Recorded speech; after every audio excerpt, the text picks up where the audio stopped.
Welcome to the Stephen Mansfield audio podcast.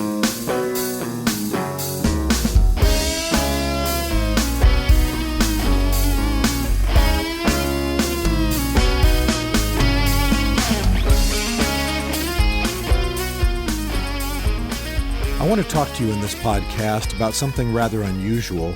It's very rare for me to speak specifically to Christians and to churches in these podcasts. I'm usually very broad. I usually speak to a wide variety of religious perspectives, even by name. And yet this time, I want to talk about the tragedy of silent churches. The tragedy of silent churches. And probably this is going to take more than one podcast, so we'll just turn this into a series. But what do I mean by the tragedy of silent churches?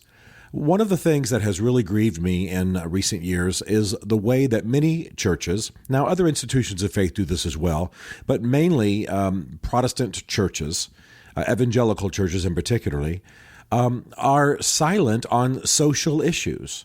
You can attend an evangelical church, a Protestant church, a conservative church on a Sunday while Ferguson is in flames, while ISIS is, murdering people and murdering specifically Christians, while racism is spilling over in our streets, while corruption is happening in Washington, D.C., while privacy is being violated, and there are huge moral issues happening in our society, from abortion to gay rights to racism to rape on campuses. And that's not even considering some of the philosophical and maybe we might call them biblical worldview issues that might be in curriculums and schools and so on. I mean, all sorts of things, wide variety of things. You can attend an evangelical or conservative church while these things are hot in our society, in uproar, in tumult in our society, and absolutely hear no reference to them whatsoever. And I think this is a tragedy. And since I am a Christian and I am an evangelical and I am conservative, both biblically and to the right, just to the right of center politically, I want to speak to this a little bit. Now, how did we get in this situation? I want to suggest that there are three main reasons, three main forces that pushed us into this situation where we actually can have churches that extol Scripture, the same Scripture that same Scriptures that call for social action, and yet these churches will be silent during horrendous cultural upheaval in our society. Well, there are three basic reasons. One is that just after the Reformation in history, and if you don't know much about the Reformation, I suggest you at least do a Google search, at least read Wikipedia, at least do a little bit of reading, and then of course there's some wonderful books on the Reformation that you can pick up, but get just briefly educated about it. But essentially, this is when, under the influence of men like Martin Luther and John Calvin, the Protestant movement was born, and there was a breach in the Christian church between Catholic and Protestant. Protestants wanting to move away from a lot of the traditionalism of churches, a lot of the teaching of the Roman Catholic churches, the authority of the Pope, etc., many of what the Protestants considered abuses. Well, at that time, the problem arose that Lutheran, Calvinist churches, what we might call Reform or Protestant churches, were very, very politically active. This is largely because of the politics at the time. You would have a duke, for example, in Germany, and he would become a Protestant, and so he would begin to exert political influence for Protestantism, and he would speak to the emperor. And so the Christian faith got very much involved. I'm talking about the Protestant side of the Christian faith, got very much involved in political matters, much as the Roman Catholic Church, of course, had always been involved in political matters and even dominated political matters. Well, there were some who reacted to this in the Protestant movement. They're called the left wing of the Reformation, or more broadly, the Anabaptists. They said, let's not be involved in the affairs of this world. Let's not be preoccupied with politics and governors and emperors and popes and the authorities of this world. Let's do the deeds of Jesus. Let's meet in small groups. Let's read our Bibles. Let's watch each other's feet, have the Lord's Supper. Let's serve each other. Let's work out holiness in practical ways. Now, I think any Christian has to accept that private personal, small group side of Christianity is valid and essential. However, what happened is that you began to have a move that lasted many, many years. In fact, I think there's a case that you could say it lasted centuries, very strong in Protestant Christianity against churches being involved or Christians being involved in politics. In fact, it wasn't uncommon for certain seasons in the American Christianity for Baptists to oppose any Baptist from even holding office.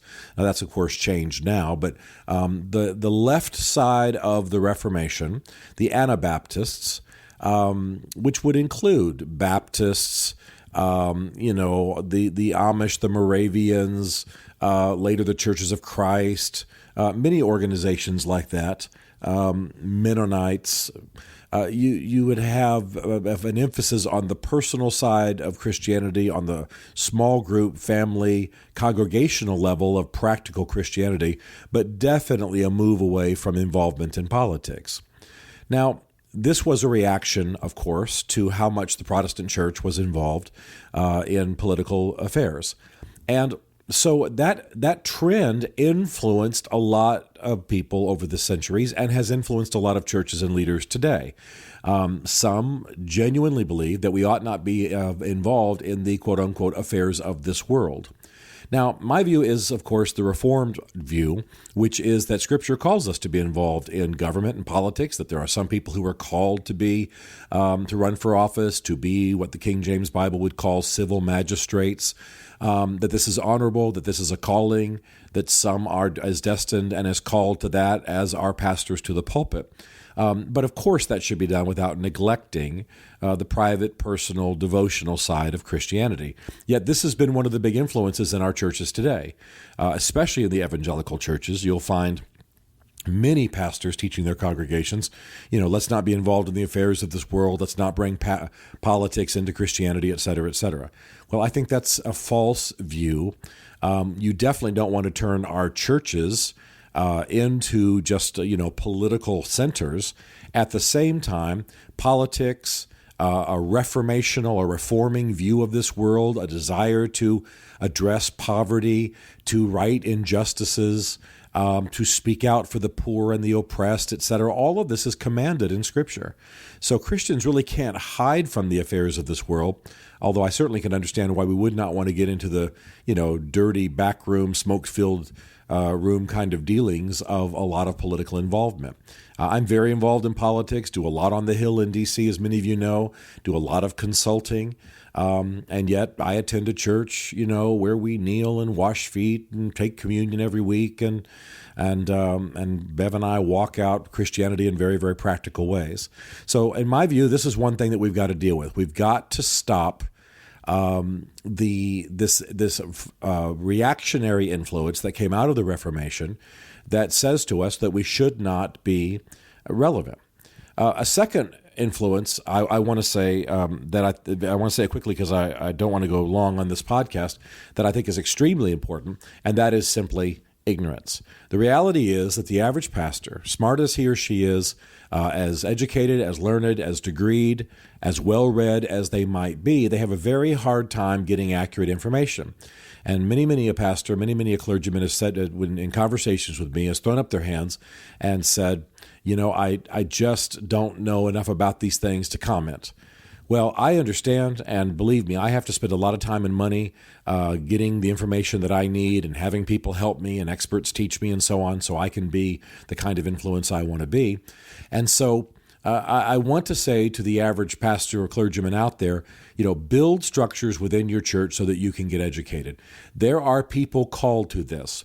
I've recommended to some leaders that they have a small council of folks who pre-digest information from newspapers and magazines and even do a weekly email blast that the pastor reads first and gets educated on, and then it goes out to those interested in the church.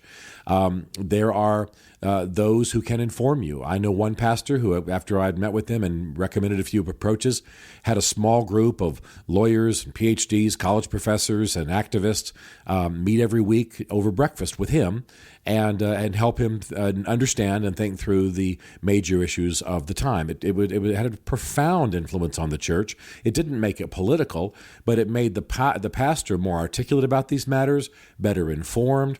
There were some subtle and very, very wise sort of activism started in the church.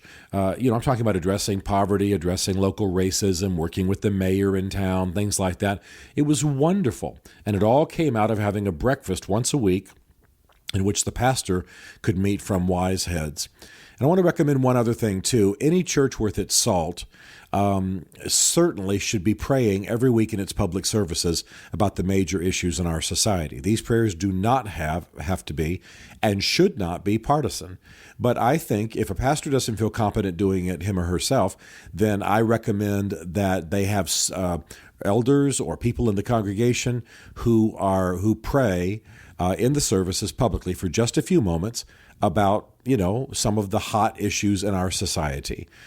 During Ferguson, there should have been prayers offered, and if the pastor doesn't feel competent making a quick comment and leading a prayer, then get somebody who can be trusted with that, who won't be incendiary, but who will pray. There should be a connection, not just with the life and the culture of a church as a whole, but with the individual Sunday service between the people of God standing in the presence of God, worshiping God and hearing His word, and also intercession for what's going on in the society. Paul commanded this in 1 and 2 Timothy, and it's implied in Scripture, and so it's something we ought to be doing. Now, in my next podcast, I want to talk to you about the weird way a law arose in America that prevents many churches from being culturally relevant. But let me just say, this is a crisis in conservative and evangelical churches. We do not want to turn our churches into centers of political activism in some distorted way, but we must at least fulfill Scripture in being active in addressing wrongs and injustice and poverty in our society.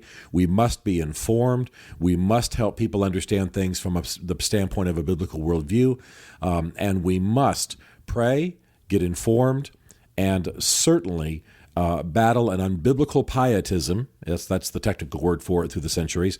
Pietism that causes us to focus on the individual and congregational side of Christianity and neglect the national, the international, the political side wherever we find it.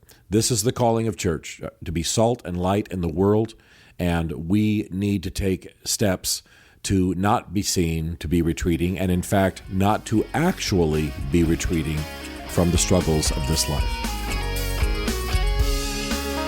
Stephen Mansfield is a New York Times best-selling author, a popular speaker, and a frequent faith and culture commentator on CNN, Fox, and the Huffington Post. His groundbreaking books on faith and society include The Faith of George W. Bush, The Search for God in Guinness, Mansfield's Book of Manly Men, and The Miracle of the Kurds. You can learn more about Stephen at stephenmansfield.tv and greatman.us, and connect with him on Facebook and on Twitter under the name Mansfield Writes. The Stephen Mansfield podcast is produced by Isaac Darnell, who also wrote, performed, and produced the Rockin' Podcast theme song. Be sure to rate the Stephen Mansfield podcast in the iTunes Store. This is a Chartwell Literary Group production.